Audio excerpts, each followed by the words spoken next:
আসসালামু আলাইকুম। আমি নতুন একটা ভিডিও নিয়েছি আপনাদের মাঝে। আজ একটা বানাবো ভর্তার রেসিপি। ভর্তা তো কম বেশি সবাই খুব পছন্দ করে। আমার তো ভর্তা ভাজি এগুলোই বেশি পছন্দ। মাছ মাংস সেরকম খেতে ভালো লাগে না। ভর্তা ভাত বেশি পছন্দ। আজকে একটা অন্যরকমের একটা ভর্তা বানাবো। যারা এই ভর্তা বানাতে পারেন না প্লিজ আমার ভিডিওটা একটু ফলো করবেন, অবশ্যই ভর্তা বানাতে পারবেন। আর যারা তো বানাতে পারেন তাদের তো কোনো কথাই নেই। এগুলো হলো কাটা সিম, আমাদের এখানে কাটা সিম বলে, অন্য অন্য এলাকায় কি বলে জানি না।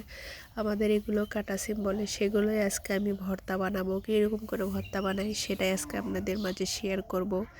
এর ভিতরে একটু সাদা সাদা থাকে, এগুলো অনেক শক্ত হয়, সেগুলো কেটে ফেলে দিতে হয়। আর আমার ছেলে এগুলো সব তো একবারে ছিলে নিয়ে বসে আছে। ভিতরের অংশটা খুবই শক্ত, একটু একটু করে ছিলে ফেলে দিতে হয়। এগুলো না ছিলে রান্না করলে খুবই শক্ত হয়, খেতে ভালো হয় না।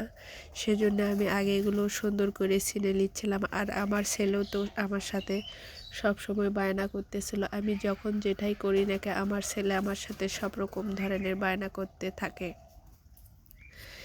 আস্তে আস্তে আমার কাটা সব হয়ে গেল। এখানে আমি ছোট ছোট করে কুচি কুচি করে কেটে নিলাম।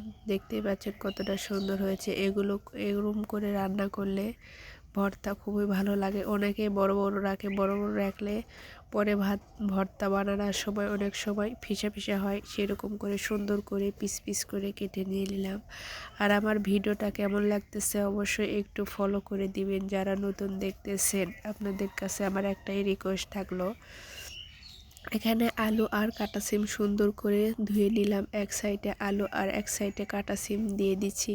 এখানে কয়েকটা পেঁয়াজ কেটে দিয়েছি। তারপরে সুন্দরভাবে আমার একটু শিলিশা লাগতেছিল, সেজন্য হয়তো ভয়েসটা ভালো লাগতেছে না। অবশ্যই একটু কষ্ট করে দেখবেন, তাহলে ভালো লাগবে। এখানে কাঁচামরিচ দিয়ে দিলাম। এই ছোট ছোট কাঁচামরিচের এতটা ঝাল হয়েছিল কি বলবো ভর্তাটা।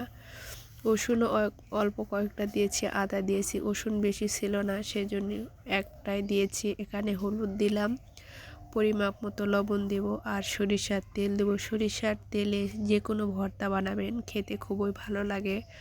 সয়াবিনের তেল তো ভালো লাগে না, সরিষার তেলটাই বেশি ভালো লাগে। আমরা সব তরকারিতে সরিষার তেল দেওয়ার চেষ্টা করি। সরিষার তেলে আমাদের বাড়িতে সব সময় থাকে, আমরা সরিষার তেলই খাই। ভিডিওটা কেমন লাগছে সেটা কমেন্ট করে জানাবেন। আর সুন্দর করে এখানে ভেজে নিচ্ছিলাম তেল দিয়ে। একবারে লাল লাল করে ভেজে নিলে ভর্তা খেতে খুবই ভালো লাগে। এর সাথে আমি কয়েকটা চিংড়ি মাছও দিয়েছিলাম, সেটা ভিডিওতে দেখাতে মনে ছিল না। আর মাটির চুলে রান্না আর কি বলবো, মাটির চুলের স্বাদ অন্যরকম হয়, গ্যাসের চুলা তো অতটা ভালো হয় না। সেজন্য আমরা গ্রামের মানুষ সবসময় মাটির চুলাতেই রান্না করি। মাটির চুলায় রান্না বাড়া করতে খুবই ভালো লাগে। দেখতে দেখতে আমার ভাজাটা কমপ্লিট হয়ে গেল। কত সুন্দর লাল লাল হয়ে গেছে কড়াইতে, দেখতেই পাচ্ছেন কতটা লাল লাল হয়ে লেগে গেছে। এরকম করে এখন আমি একটা বাটিতে তুলে নিয়ে ভর্তা ব্লেন্ডারে করে নিয়েছি। আর ওগুলো ভিডিও করলে ভিডিওটা অনেক বড় হবে, সেই জন্য আমি শর্টকাটে ভিডিও করে নিয়েছি। ভিডিওটা কেমন লাগছে কমেন্ট করে জানাবেন।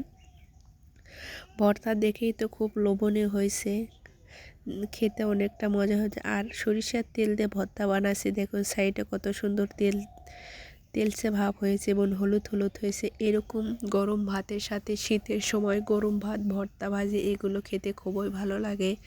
ঝোল এরকম ভালো লাগে না, সেজন্য আমি ভর্তা বানাই। কিছুক্ষণ পরে ভাত খাওয়া শুরু করে দিয়েছি। গরম ভাতের সাথে ভর্তা খেতে অনেক মজা হয়েছে। ভিডিওটা কেমন হয়েছে কমেন্ট করে জানাবেন। আল্লাহ হাফেজ।